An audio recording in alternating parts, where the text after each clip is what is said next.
Pathetic boy. You never had a head for success. That's what my father told me the last time we spoke, before everything changed. He didn't whisper it in private or say it in a moment of anger. He said it casually, over beers with my uncle at the family barbecue, while flipping burgers like he was tossing away a piece of my dignity. I was 23, barely a week away from finalizing a licensing deal worth more than what his landscaping business had earned in a decade. But none of that mattered. In his eyes, I was still the boy who chose a laptop over a lawnmower, the disappointment who turned his back on dirt-stained boots and honest sweat.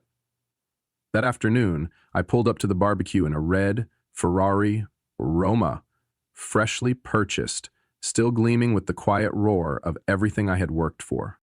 No one saw me at first. They heard the engine before they saw me. The conversation dimmed, laughter stalled. My mother's hand instinctively went to her mouth. My father looked up from the grill, his spatula mid-air. "Well, look who decided to show up," he said, loud enough for everyone to hear. "Whose car did you borrow, son?" I said nothing, just reached into my back pocket and handed him the title. He didn't read it right away, he just smirked. "Must be nice to have friends who trust you with their toys," he said, and turned back to the grill. People laughed, nervous laughter, uncomfortable, a sound I'd grown used to.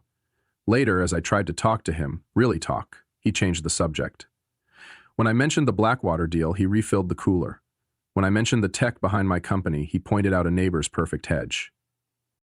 When someone asked about the article in the journal, he waved it off with a scoff. "You can't believe everything you read these days." But I didn't come here for his approval. I came for something simpler. To show him that his words didn't shape me. That the boy he called pathetic had become something powerful, even if quietly. And as the evening faded and I stood alone by the car he refused to acknowledge, I realized something more important than pride. This wasn't revenge. This was the beginning of reclaiming my narrative. Not by shouting, just by arriving. When I stepped inside to get a drink, I found my mother in the kitchen, arranging plastic utensils like it was the only thing keeping her hands from trembling.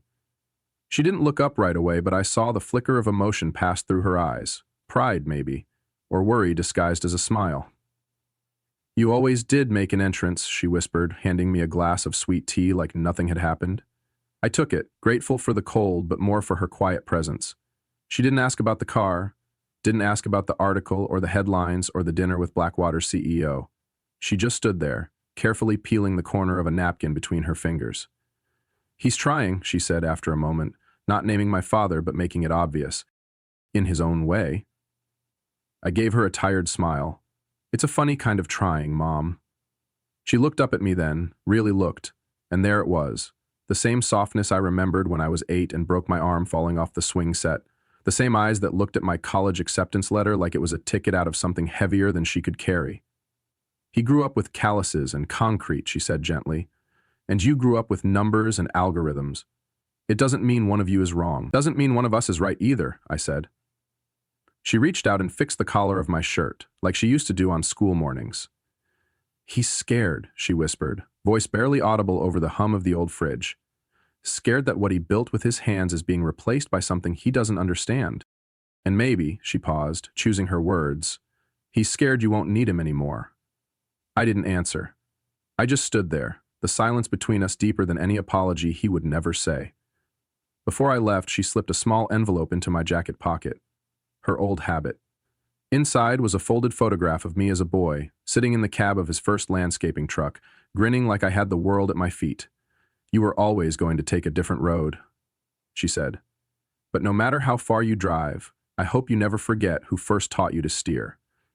I hugged her without words, because sometimes love doesn't need a voice. It just needs to be steady, like a mother's hands, always making space for the man her son is becoming. I still remember the smell of gasoline and freshly cut grass clinging to my shirt when I was 12, riding shotgun in my dad's old truck, watching him sip lukewarm coffee between jobs like it was the fuel keeping everything together. Summers weren't for sleeping in. They were for hauling mulch, edging driveways, and learning the rhythm of labor under the Carolina sun. My friends went to camps and vacations. I learned how to balance a wheelbarrow and keep receipts organized in a metal box under the passenger's seat. He didn't say much, my father, but when he did, it stuck. A man's worth is measured by what he sweats for, and for a long time I believed him. Until I got my hands on a library card and discovered a different kind of work. Mental work, invisible work, the kind that didn't leave blisters but demanded discipline all the same. I started sneaking books into the truck, reading during breaks while he sharpened blades. He didn't stop me, but he didn't say anything either, just looked at me like I was trying to escape something sacred. When I got accepted into the business program at University of South Carolina, he handed me a crumpled $20.00 bill and said, "College boys think they're smart until the real world knocks." That was his blessing. A short grunt, a longer silence, and the sound of the truck door slamming shut. He didn't ask about my major, didn't attend orientation, didn't help me move in. It was Mom who tucked a small envelope into my laundry bag, $500.00 in small bills, saved from years of teaching and skipping her own lunches. She hugged me quick, like if she lingered, he might notice and take it back. I left home with a duffel bag, a chipped laptop, and a chip on my shoulder the size of our backyard. At school, I studied harder than I breathed. Partly out of fear, partly out of fire. I didn't want to just succeed. I wanted to make something so undeniable, so brilliant, that even a man like my father would have to stop, look up, and admit that brains built empires too. But every email home felt like a monologue. Every break I came back for felt more like a stranger re-entering a world that had no place for who I was becoming. And yet I kept showing up, because deep down I still wanted him to see, not the grades or the awards, but the quiet boy with a book under his arm, who just wanted his father to believe there was more than one way to be strong. The apartment was barely the size of my childhood bedroom, with peeling paint, flickering lights, and 2 roommates who believed in me more than I sometimes believed in myself. My mattress was on the floor, my desk was a folding table, and my office chair was a second-hand find from Craigslist that squeaked every time I shifted, which was often. Because most nights, I didn't sleep. While the world outside went quiet, I stayed hunched over a laptop, held together by duct tape and persistence, lines of code stretching across the screen like veins feeding a dream nobody else could see. My algorithm started as a curiosity, a little project to track price movements and trends, but the deeper I went, the more it pulsed with possibility. I skipped parties, forgot birthdays, and turned down weekend trips. Not because I didn't want to go, but because every time I looked at that screen, I saw a version of my life that didn't involve kneeling in soil under the midday sun. I wasn't trying to run from my roots. I was trying to reroute them. My father's voice echoed in my head constantly, muttering about men who waste their time on screens and fake money. Every time I failed a test run or hit a dead end in the model, I'd hear it louder. But then I'd remember what Mom whispered when she handed me that envelope. Make something that makes you happy. So, I kept building. Rejection letters became wallpaper. One VC said I was too young. Another said the idea was too ambitious. Some never replied at all. I printed every no and taped them beside my screen. Not as fuel, but as evidence that I was still swinging, that I hadn't folded. Thomas, my roommate from freshman year, never let me spiral.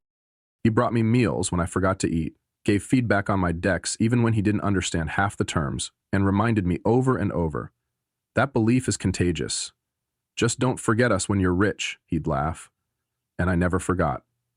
Because behind every click of that worn-out keyboard was the image of a boy who once mowed lawns under his father's gaze, who now believed he could design a future smarter, faster, and fairer than anything he'd inherited. And behind every quiet moment in that cramped room was a truth I held tighter than any code, that success isn't always loud, it often grows in silence.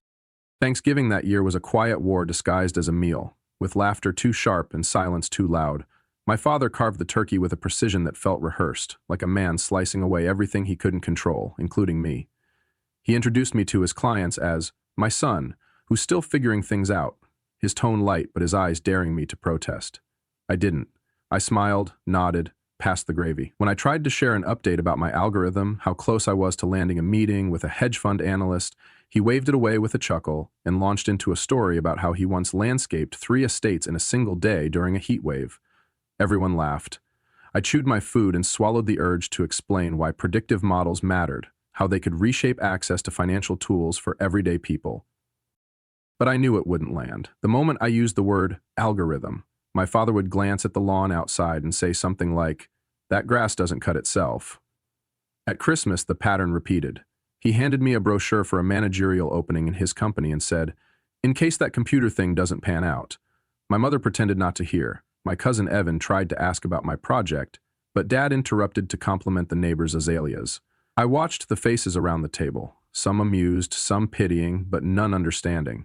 They didn't know about the all-nighters, the sleepless panic attacks, the days when my bank account dipped below zero while I pushed out version 83 of a code base only I believed in.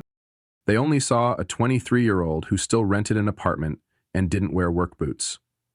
The worst part wasn't the doubt. It was that the person I most wanted to prove myself to seemed determined not to look. I left early that night, offering my thanks and a plate of leftovers I never touched. Driving home, I replayed my father's words. Success means sweat. And maybe he was right. In his world, but I was building something in mine. I didn't need him to understand it yet, I just needed to finish it. The morning of my 23rd birthday started like any other. Cheap coffee, a blinking cursor on my laptop, and a to-do list that felt more like a dare than a plan. I was still wearing yesterday's hoodie when the email arrived. The subject line read, "Proposal, exclusive licensing offer." I clicked without breathing. The sender was from Blackwater Capital. The message was brief, clinical, powerful. They wanted exclusive rights to my algorithm for $14 million, 0 cents. 14. I read it once, twice, 17 times. My fingers trembled, hovering over the trackpad as if touching the screen might make it vanish. I stared at the line. "We believe your model represents the future of fintech democratization." Then I laughed. Actually laughed. Not because it was funny, but because for the first time in 3 years, the world was catching up to what I'd already known. I called Thomas first. He screamed so loudly my neighbor knocked on the wall.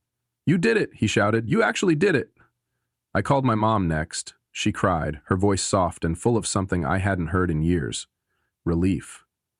She didn't say "I told you so." She just whispered, "You've always seen further than the rest of us." I didn't call my dad. Not yet. I wasn't ready for another comment about flukes or lucky breaks. 3 days later, I was in New York, signing contracts in a boardroom with floor-to-ceiling windows that made the city look like a model set. The CEO of Blackwater, Patricia Donovan, raised her glass at dinner and said, "To the future of finance." I toasted, smiled, and nodded. But inside, I was somewhere else, sitting at a folding table in my father's backyard, listening to him tell my uncles that I'd be back mowing lawns by summer. That voice still echoed, but now it couldn't reach me. Back in my hotel room that night, I opened my laptop and saw my face on the front page of a financial news site. 23-year-old dropout lands 8-figure deal. The headline mentioned my age 3 times, like that was the real achievement. But they didn't know the hours, the rejections, the silence I'd endured. I closed the lid and looked out at the skyline. I wasn't just proving someone wrong anymore. I was building something no one could take away. I didn't need a Ferrari. I never even wanted one. But after the Blackwater deal was signed, I walked into the dealership in jeans and a t-shirt and let the silence do the talking. The salesman ignored me until I casually mentioned a price range north of $200, 0 cents, K. 2 hours later, I drove out in a red Ferrari Roma, sleek, loud, and impossible to overlook. It wasn't about speed, it was about being seen, about sending a message to the one man who'd refused to look. I didn't call ahead when I drove back to Charleston. I knew exactly when my father's annual Memorial Day barbecue would be in full swing. 2 p.m. sharp, when all his clients, friends, and cousins would be gathered like a living shrine to his definition of success. Dirt under your nails, beer in your hand, and a lawn trimmed to military precision. The engine growled as I turned onto our street. Conversations halted before the car even came into view. I parked beside my father's dusty pickup, the same one he'd boasted about for decades, and stepped out. Just me, my car keys, and the weight of everything unspoken. I walked into the backyard, every head turning, every eye tracing the lines of the Ferrari like it was a spaceship. My mother gasped, covering her mouth. My dad stood at the grill, spatula frozen mid-flip. "Sorry I'm late," I said, walking straight toward him. Traffic from New York was terrible. He recovered quickly, defaulting to his public face. "Well, look who decided to grace us with his presence," he said, clapping my shoulder harder than necessary. "Whose car did you borrow for that entrance, son?" Laughter rippled through the crowd. I didn't flinch. "I didn't borrow it," I said evenly. "It's mine. Bought it yesterday." His smile wavered. I reached into my pocket and handed him the title. Real name, real ownership. He blinked, read it, folded it, and handed it back with a forced chuckle. "Must be nice to have rich friends who trust you with their toys." Then he turned back to the grill like nothing had happened, but something had. No one laughed this time, and he didn't ask whose name was on the pink slip. He already knew. I tried. All afternoon, I tried to bridge the canyon between us. Each time I mentioned the deal, he deflected. When I brought up the technology, he pivoted to landscaping. When someone at the barbecue asked about the Wall Street Journal article, he interrupted with a joke about journalists inflating everything these days. It was like trying to hold a conversation in a room full of broken mirrors. Everything bouncing back, nothing landing. I wasn't looking for praise. I wasn't looking for tears. I just wanted acknowledgement. Even silence would have been more honest than the chuckles and shoulder pats he kept throwing like deflections in a tennis match. After the guests had left, I found him in his office, buried in paperwork, his ritual after every party. "Dad," I said, standing in the doorway, "we need to talk." He didn't look up. "There's nothing to talk about. You got lucky with some computer thing. Don't let it go to your head." I stayed calm. $14 million isn't luck. That made him look up. His eyes were hard, unmoved. "You know what built this family?" he said. 40 years of breaking my back. Not pressing buttons, not chasing made-up numbers on a screen. He pointed to a photo behind him, himself at 20, standing beside his first truck, sweat on his brow, pride in his eyes. "That's real work. That's success." I didn't argue. I just listened. Because in that moment, I realized something. He wasn't angry because I'd succeeded. He was angry because I'd succeeded differently. Because I hadn't followed the script. Because I hadn't needed his help. And maybe because, deep down, he feared that if my version of success was valid, then maybe his wasn't the only way. I walked out without saying another word. In the kitchen, my mother was washing dishes. She turned, drying her hands on a towel. "He's proud of you," she said softly. "He just doesn't know how to show it." I shook my head. "No, Mom, he's not proud. He's afraid." And in that silence between us, I saw the truth clearer than ever. My success didn't challenge his abilities, it challenged his identity. And I had to decide whether I would keep chasing his approval or finally step out of his shadow. I didn't sleep that night. I just sat in my hotel room, reading every rumor, every whisper that had made its way back to me. My father had gone beyond denial. He'd declared war. Telling church folks that I was under investigation, calling my business partners behind my back, even visiting my old apartment, fishing for numbers and leverage like a man desperate to rewrite the story he wasn't the hero of. But this wasn't just personal anymore. Something in his desperation felt structured, strategic. Like this wasn't just pride, it was a plan. The next morning, I met with my lawyer, not to defend myself, but to investigate. What we found hit harder than any insult ever could. 3 years ago, he'd mortgaged the house. He'd poured hundreds of thousands into upgrading equipment, buying trucks, expanding, desperate to outpace competitors that were swallowing the market. And yet none of that explained what came next. My lawyer slid a thin file across the desk. "Your father's been quietly transferring money from the joint family account," he said. 17 separate withdrawals totaling over $170,000. 0 cents. I flipped through the records, all recent, all undocumented. "And that's not all," he added. "We traced a leasing agreement, a retail space in Savannah, signed under your mother's name and Chad's." The name hit me like a slap. My father's golden trainer, the man he never questioned, never challenged. I leaned forward, heart pounding. "What's the space for?" "A boutique fitness studio," he replied. "Branding documents, equipment orders, even a launch party in the works." My jaw clenched. "They're opening a business together?" He nodded. "But there's more." He opened a new folder. "The buyer for your father's landscaping company? It's a shell company, newly registered, owned by Jason Chad's brother." The walls closed in. This wasn't ego. This wasn't disappointment. It was a scheme. A coordinated move to crash one legacy and replace it with another, using me as the villain. My so-called failure was their alibi. If I was a fraud, then their betrayal looked like survival. I sat back, the air thick with disbelief. It all made sense now. The rumors, the manipulation, the sudden urgency to talk business. They were planning to offload the family name for a check and rewrite history before the truth ever surfaced. But the truth was here now, and I wasn't going anywhere. That evening, I didn't call my father. I didn't even text. Instead, I drafted a message to Patricia Donovan at Blackwater. Short, precise, professional.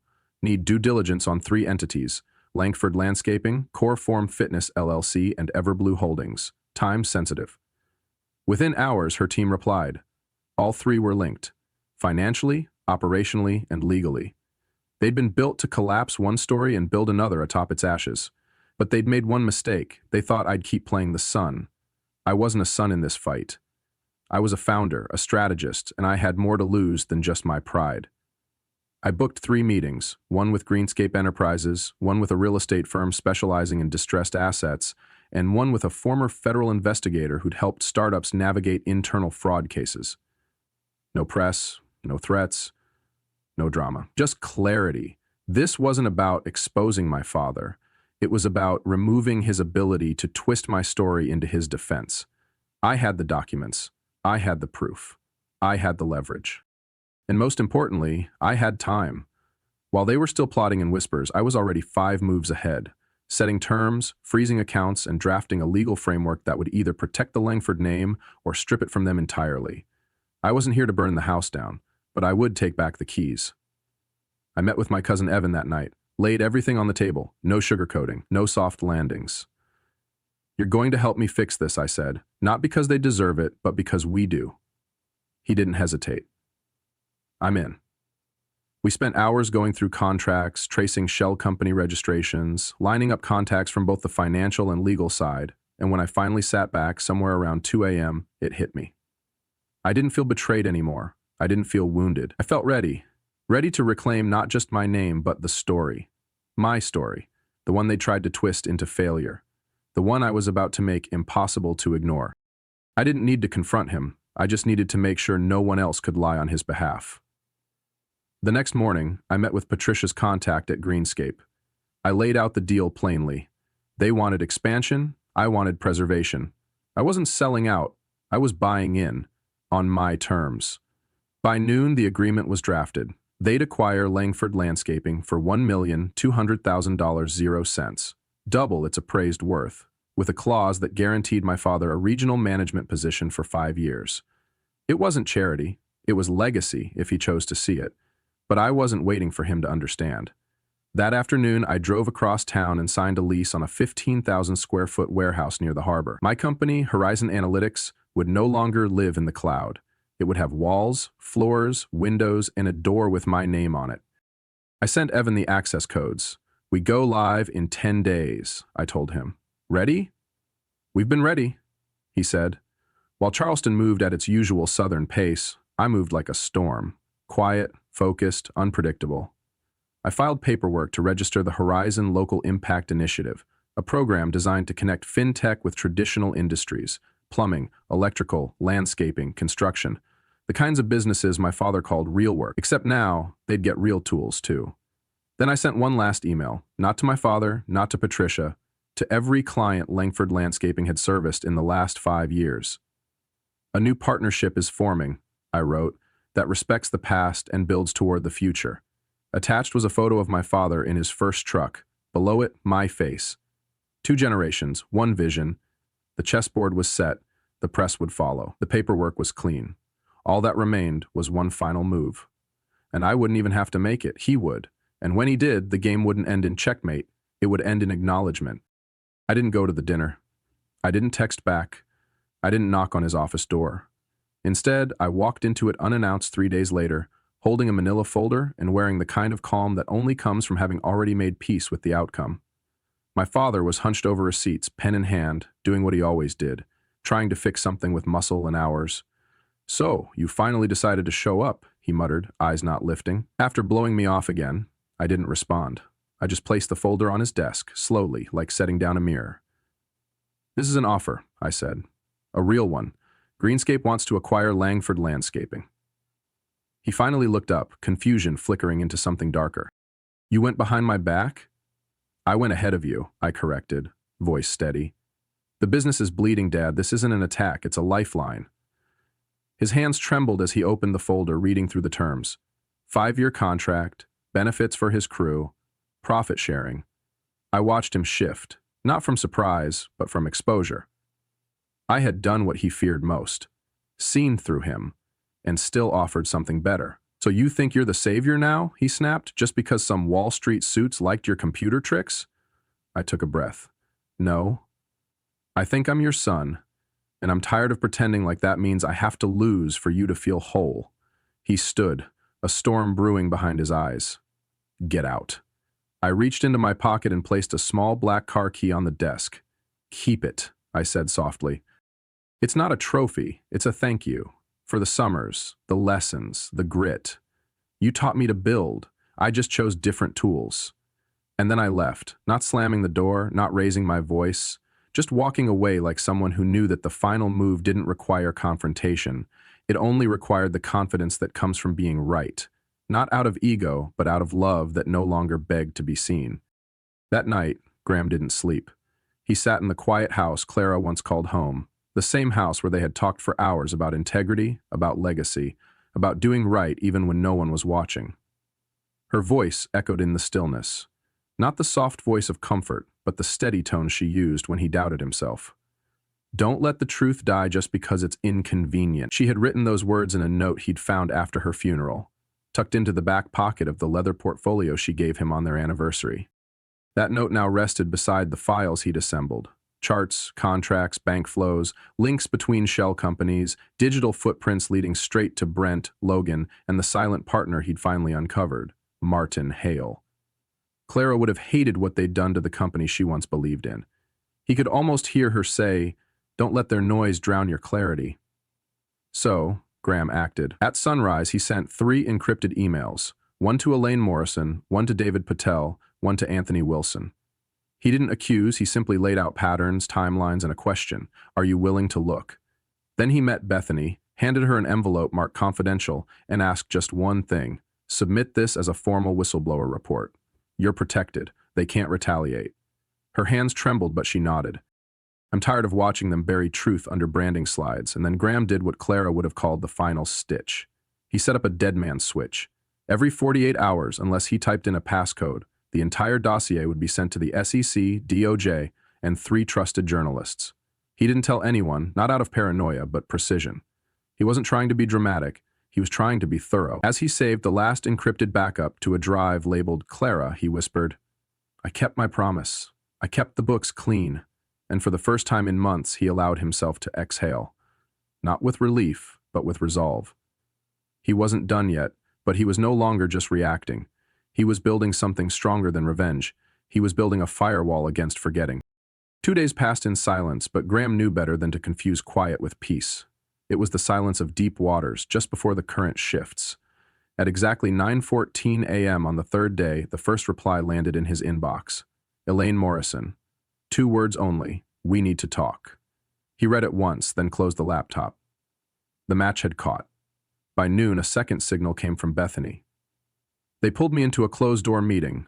Legal was there, someone scared, and later that afternoon, another message, this time from Anthony Wilson's assistant, an unscheduled call slot, urgent but discreet. Graham didn't need confirmation, he already knew. The emails had worked, not as accusations, but as mirrors. Each recipient had seen enough to know the numbers didn't add up, and more importantly, they knew he wasn't bluffing. He'd spoken their language. Data, trails, signatures. Graham spent that night not pacing, but preparing. He reviewed every timestamp, verified every source. If they came at him, he wanted clarity to answer before he did. Meanwhile, the signs grew louder. On a public company chat thread, an anonymous message appeared. Anyone noticed the Alpine Trail? It was buried under dozens of generic corporate banter lines, but Graham saw it for what it was, a test message, a probe from someone inside who had connected the dots. Then Kevin, the junior auditor he once mentored, sent a single sentence via text. Zachary's asking about legacy protocols. Translation: the secret audit path was no longer secret. It was only a matter of time before they tried to shut the trail down, but it was too late. The backups were already at Iron Mountain, time-stamped and sealed. The whistleblower form was logged. 3 board members had quietly started coordinating a special session without Brent, and in the background, the SEC's silence was its own message. They were watching now. Clara would have said, sometimes the biggest waves are started by the smallest ripples. Graham hadn't needed to shout. He just let the numbers speak. Now the building pressure was theirs to hold. He simply waited, steady, like the river she used to love. When the dam broke, he'd already be standing on the other side. At exactly 8:03 IEM on Monday morning, Graham's phone buzzed with a number he didn't recognize. He hesitated for a breath, then answered. "Mr. Graham Whitaker?" The voice was calm, measured. "This is Vanessa Taylor, Enforcement Division SEC. We received an anonymous tip detailing systemic financial misreporting within Meridian's executive team. We believe you may have knowledge relevant to that." Graham stood by the window, looking out at the Carolina fog lifting off the water. "I do," he said, steady. "Then we'd like to set up an informal meeting, strictly preliminary," she continued. "We've also begun reviewing digital transaction pathways based on preliminary evidence. Your whistleblower form aligns with what we received independently." Independently. The word rang in his chest like a bell. He wasn't the only one anymore. Across the country, dominoes had already begun to fall. That same morning, the scheduled board session began as usual, until it didn't. Elaine Morrison, chair of the audit committee, arrived 15 minutes early. She brought printed copies. At 9:07 a.m. she formally invoked Section 14.3 of the bylaws, authorizing a special investigation. Brent froze. Logan's hands fidgeted under the table. Anthony Wilson looked up from his notes and simply said, "It's time." By 10:45 a.m., outside auditors from a top-tier compliance firm arrived in the main conference room. No prior notice. Bethany texted, "Z escorted to side room, legal already there." Brent's voice shaking. Another text 5 minutes later. Entire finance team placed under review, Logan white as a sheet. Graham didn't reply. He didn't need to. He was already driving toward the city, not to interfere, but to witness. When he passed the Meridian building, he saw the tinted windows like before, but this time, he didn't feel excluded. Inside those walls, the illusion was crumbling. Months of whispers had turned into questions, and now those questions had paper trails. In the lobby, he saw 2 junior accountants huddled near security, pointing to badges, whispering urgently. They weren't afraid anymore. The building had stopped breathing in its usual rhythm. Something else had taken over now. Truth. And truth, once it finds air, refuses to suffocate again. That evening, Graham sat on a bench overlooking the Ohio River, fingers loosely wrapped around a cup of tea Clara once loved, his phone lighting up with updates he no longer needed to chase. Elaine had officially called a closed-door session with the independent board members. By 3:00 p.m., Logan had been asked to step away from all fiscal responsibilities pending investigation. Brent, for all his charisma, hadn't spoken in 23 minutes.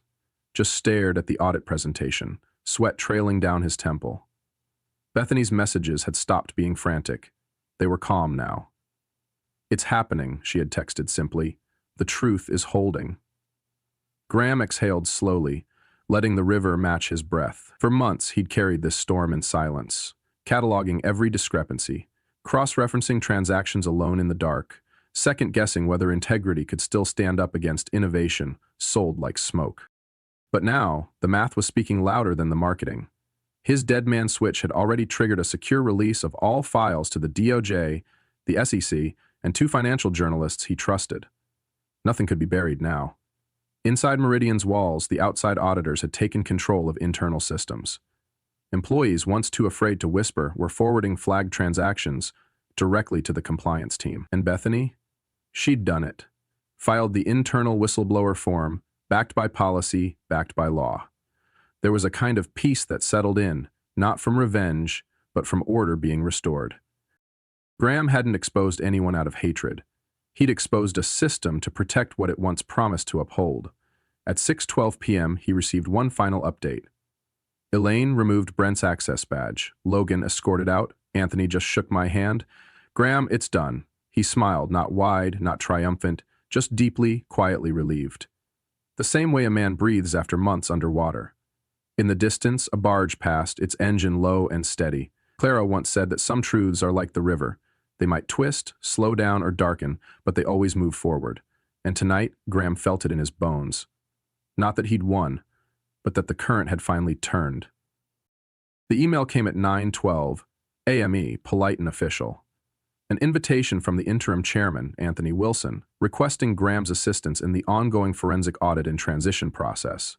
No grand title, no reinstatement, just, "Your expertise would be invaluable during this period of restoration." Graham sat in the kitchen of the cabin in Asheville, mug of black tea in hand, the same kind Clara used to make every morning before his early commute. The air smelled of pine and earth and something like peace. He didn't answer immediately. He didn't need time to decide. He just wanted to feel what it was like to be asked, not expected. There was dignity in that. He closed his eyes for a moment and remembered the early days at Meridian. Harold's voice steady on the phone, asking for help during the recession. Deanna's quiet trust in their systems. 15 years of clean books, of balancing innovation and integrity, of building something not just efficient, but ethical. He remembered the silent stares in that last board meeting, how no one thanked him, not even William. But now, when the dust had settled, they were calling not the loudest man in the room, but the one who never needed to raise his voice. Graham typed a reply with calm fingers. "I'll assist as a consultant, not as an officer. I believe Meridian still has something worth protecting. No press, no plaque, no return to the same desk." He had already donated most of his suits, kept only 2, and one of them now hung pressed and ready near the door. He'd make the drive in the morning.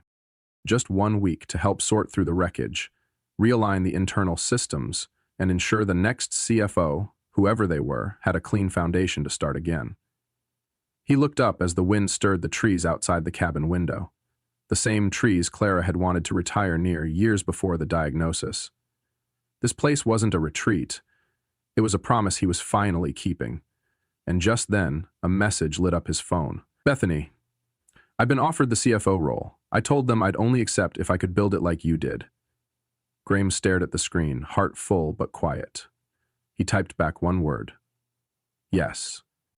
Graham stepped through the familiar glass doors of Meridian's headquarters, this time not as a returning executive, but as a man who'd come to leave something behind. Knowledge, not power. Clarity, not control. The reception area looked the same, but it felt different now. Quiet glances from employees, not out of fear or confusion, but something close to respect. Bethany met him at the elevator with a small smile that said more than words could. She walked him up to the top floor, his old floor, now hers, and led him into the conference room where the audit team had gathered.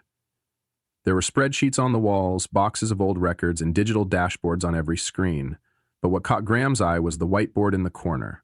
Still there, untouched since the week before his departure. He picked up the marker and underlined one phrase. Integrity begins with systems. No one said anything, but a few heads nodded.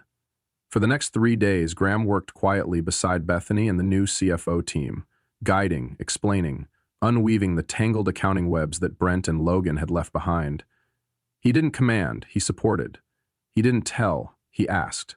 And when people thanked him, he simply smiled and said, "Just making sure you're set up better than I was." On the final afternoon, Bethany handed him a slim folder.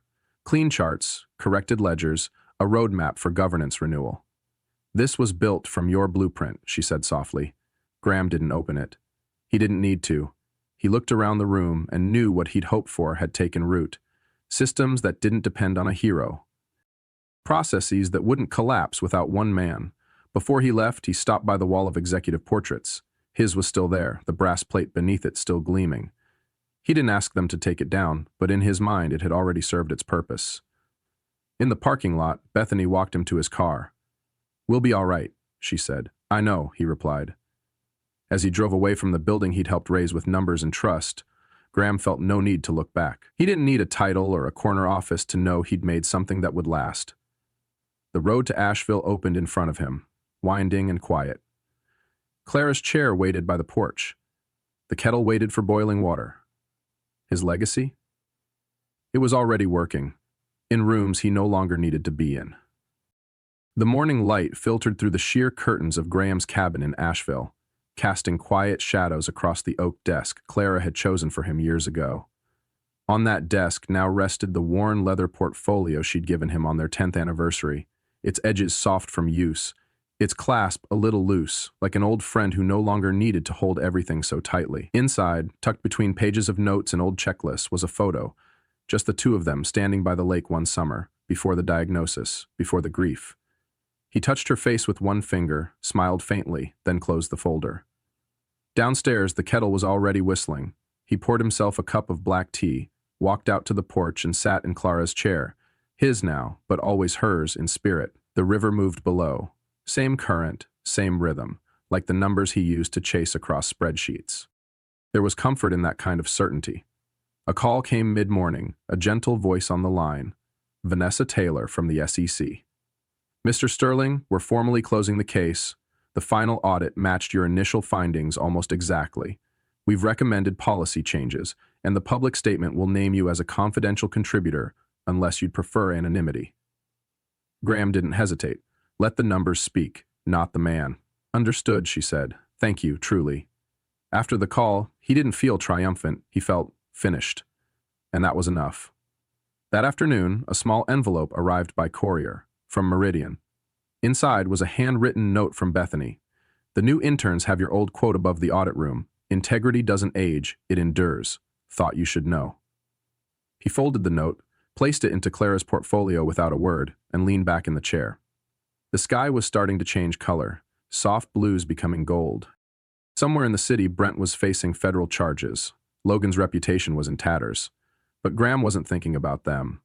He was thinking about Bethany, about Kevin, about the younger accountants who might now believe in doing things the right way, not because they feared being caught, but because someone once showed them how. He was never trying to be a hero, just a man who left the room cleaner than he found it. And as the sun dipped behind the trees, Graham smiled quietly, sipping the last of his tea. Titles could fade, companies could fall, but one thing remained, a code he never broke, a compass that never faltered. "Integrity doesn't age," he whispered again, just to himself. "It endures." There are moments in life when the silence says more than the words ever could. When Graham walked away from that boardroom with nothing but a cardboard box in his hands and 15 years of integrity behind him, he didn't shout, he didn't slam the door, he simply left. But what he carried out with him, quietly, was everything that mattered. This story isn't about revenge. Not really. It's about a man who never stopped believing that the truth, in the end, would still matter. In a world that often chases speed, innovation, and noise, Graham chose slowness, consistency, and silence. And somehow, those very things turned out to be his greatest strength. For years, he was the quiet guardian of the company's integrity. The man behind the books, the balance, the calm during every storm. He didn't network with venture capitalists or chase headlines. He made sure that what was promised was delivered, that what was earned was honest. And when that honesty was no longer welcome, he stepped aside. Not because he was weak, but because he refused to fight with noise. He chose to let the numbers speak instead. And they did. They told a story of betrayal hidden beneath glossy investor presentations, of backroom deals disguised as modernization, of a new leadership blinded by ambition and driven by greed. But Graham never rushed to accuse, never screamed for justice. He simply did what he had always done. He followed the truth, quietly, patiently, one ledger at a time. He was labeled old school, a man out of step with progress. But what they failed to see was that while styles evolve and tools change, principles do not. You don't need a trending hashtag to stand up for what's right. Sometimes it's enough to keep your head down, your heart clean, and your word steady. And perhaps the most beautiful irony? It was precisely his old school ways, his paper trails, his backup audits, his meticulous documentation that brought the truth to light. The very habits they mocked were the ones that saved the company. There's a quiet kind of heroism in that. This story is also about grief, about carrying on without the person who once lit the fire within us. For Graham, that was Clara, his late wife, whose gentle strength had always steadied his own. Even in death, her presence lingered, not just in the leather-bound portfolio she left him, but in the way Graham chose to face the world, not with bitterness, but with a kind of reverent responsibility. To protect what mattered, to speak up, even when no one seemed to be listening. It's about the wisdom that comes not from shouting louder, but from waiting for the right moment to be heard. It's about knowing that you don't need to wear the title of CEO to lead. That sometimes the most powerful position is the one you take when you have nothing left to prove, and it's about legacy. Not the kind etched into plaques or shouted from podiums, but the kind built slowly, day by day, in the choices we make when no one is watching, in the way we carry ourselves when we've been overlooked, in the grace we offer to those who once turned their backs on us. Graham didn't return to reclaim a title. He returned to restore balance, to make sure the people who depended on the company, people like Bethany, like Kevin, like the dozens of quiet workers whose names were never printed in press releases, still had a future. That matters. There's a lesson in that for all of us, that doing the right thing might not always be flashy, it might not win us applause or go viral, but it will always eventually light a path through the dark. Because in the end, integrity isn't about what you say. It's about what you do when it would be easier not to. So if you've ever been told you're too slow, too careful, too old school, remember, Graham, remember that sometimes the slowest hand still holds the most steady.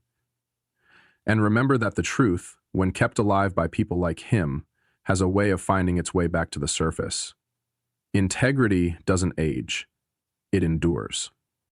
And if this story moves something within you, take a moment to reflect on your own journey. Maybe you've been overlooked. Maybe you've walked away with your dignity when others tried to take everything. You're not alone. These stories remind us that quiet strength still matters, and that sometimes the ones left behind are the ones who save us all. If you found this story meaningful, we invite you to subscribe, leave a comment, or share this video with someone who might need it today. Not because numbers matter, but because truth deserves to travel far. Thanks for spending this time with us.